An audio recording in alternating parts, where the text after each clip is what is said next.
अस्सलाम वालेकुम दोस्तों, अज की वीडियो असी जी बनाने जा रहे हैं वो बहुत ही खूबसूरत चक नंबर 58 गाबे के कब्रस्तान के बारे बनाने जा रहे हैं।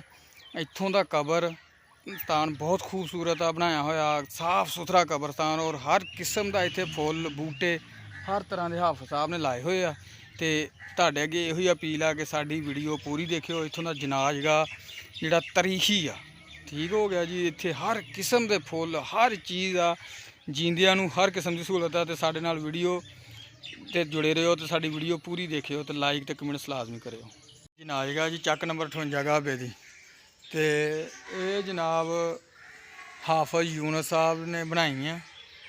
तो ये सारे ही पिंड वालियां ने रल मिल के हाफिज यूनुस साहब के जरिए बनाई है। ये हाफिज यूनुस साहब जिहड़े आ ये बहुत फलाई काम करते हैगे आ। इन्होंने जनाब स्टाफ ते मुसाफरखाना बनवाया, मस्जिद बनाई आउन जान लई मुसाफरां वास्ते।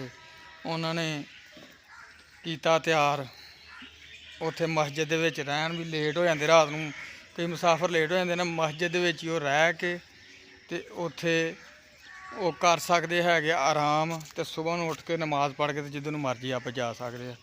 फिर इन्होंने जनाब इत्थे ये जनाजगाह तैयार कराई, जनाजगाह तैयार करा के बहुत ज़बरदस्त जनाजगाह। तो जनाजगाह के नाल नाल इन्होंने जनाब इत्थे आ देखो टूटियां भी लवाइयां, टूटियां दे नाल बाथरूम बनाए, बाथरूम बना के सारा ही मसलन सिस्टम उन्होंने इत्थे कीता।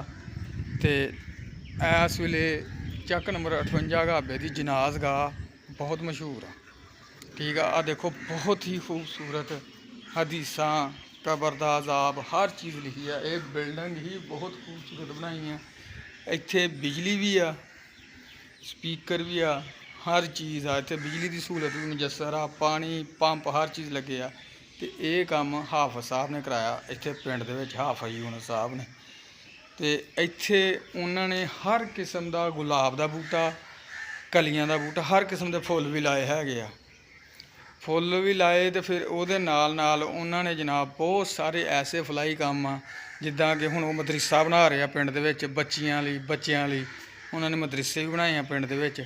ते लेकिन आ जनाजगाह एक ऐसी जनाजगाह उन्होंने तैयार कर छड़ी आ कि लागे लागे दे जिन्ने भी लोग हैगे पिंडां वाले वो आन के जो जनाजा पढ़ते तो तारीफ करके जाते 58 गाबे की।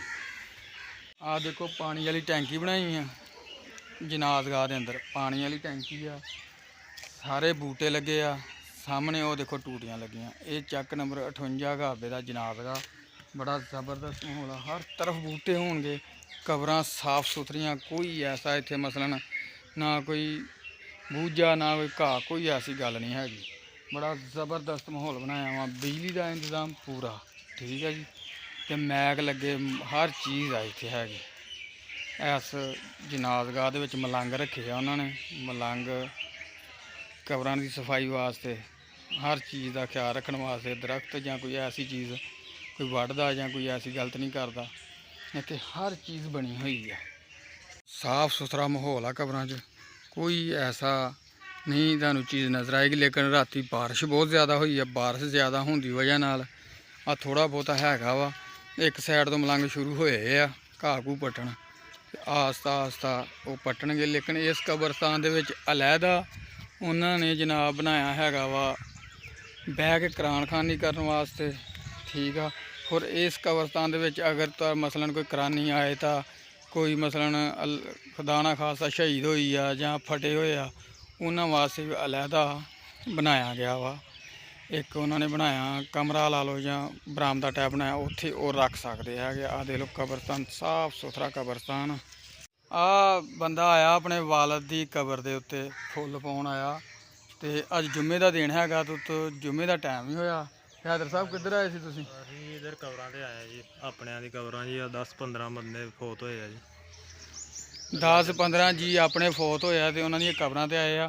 ते कबरां इत्थे एह् आ कि कबर साफ सुथरी आ, मलंग रखे हुए आ, ठीक है। देख लो कोई ऐसा तुहानूं नज़र नहीं आएगा, नहीं तो तुसीं किसी जगह ते भी जाओगे तो तुहानूं कान्ने ते बूझे ते की नज़र आएगा। लेकिन इत्थे कब्रस्तान साफ हैगा, तो इत्थे हर किस्म का बूटा बहुत प्यारे फुल आ, ਹਰ ਕਿਸਮ ਦਾ ਬੂਟਾ ਲੱਗਾ ਹੋਇਆ। ਫੁੱਲ ਬਹੁਤ ਖੂਬਸੂਰਤ ਆ, ਦੇਖ ਲਓ ਤੁਹਾਡੇ ਸਾਹਮਣੇ, ਬਹੁਤ ਪਿਆਰੇ ਖੂਬਸੂਰਤ ਫੁੱਲ ਆ। 58 ਦੀ ਇਹ ਚੀਜ਼ ਖਾਸੀਅਤ ਆ ਕਿ ਜੀਂਦਿਆਂ ਨੂੰ ਕੋਈ ਸਹੂਲਤ ਨਹੀਂ ਤੇ ਮਰਿਆਂ ਨੂੰ ਆ ਦੇਖ ਲਓ ਤੁਹਾਡੇ ਸਾਹਮਣੇ ਹੀ ਆ, ਫੁੱਲਾਂ ਨਾਲ ਸਜਾਇਆ ਪੂਰਾ ਜਿਹੜਾ ਹੈਗਾ। ਤਕਰੀਬਨ ਕੋਈ 6-7 ਕਿੱਲਿਆਂ 'ਚ ਇਹ ਹੈਗਾ ਕਬਰਸਤਾਨ, ਤੇ ਇਹ ਪੂਰਾ ਕਬਰਸਤਾਨ ਹੀ ਫੁੱਲਾਂ ਨਾਲ ਸਜਾਇਆ ਹੋਇਆ। ਤੇ ਜੀਂਦਿਆਂ ਨੂੰ ਇੱਕ ਹਸਪਤਾਲ ਆ ਤੇ 20-25 ਹਜ਼ਾਰ ਆਬਾਦੀ ਦਾ, ਉਹ ਵੀ ਉੱਥੇ ਲੋਕਾਂ ਨੇ ਖੋਤੇ ਬੰਨ ਲੇਦਾਂ ਕਰਾਤੀਆਂ, ਠੀਕ ਆ। ਤੇ ਉਹਨਾਂ ਦੀ ਸੁਣਵਾਈ ਨਹੀਂ ਹੁੰਦੀ, ਲੇਕਿਨ ਇਹ ਅੱਲਾ ਦਾ ਸ਼ੁਕਰ ਆ ਕਿ ਸਾਡੇ ਕਬਰਸਤਾਨ ਦੇ ਵਿੱਚ ਇਹ ਸਹੂਲਤ ਮੁਯੱਸਰ ਆ ਕਿ ਮਰਿਆਂ ਦੀ ਬਹੁਤ ਸੁਣਵਾਈ ਆ। ਅਸਲਾਮ ਵਾਲੇਕੁਮ ਦੋਸਤੋ, ਅੱਜ ਦੀ ਤੁਹਾਨੂੰ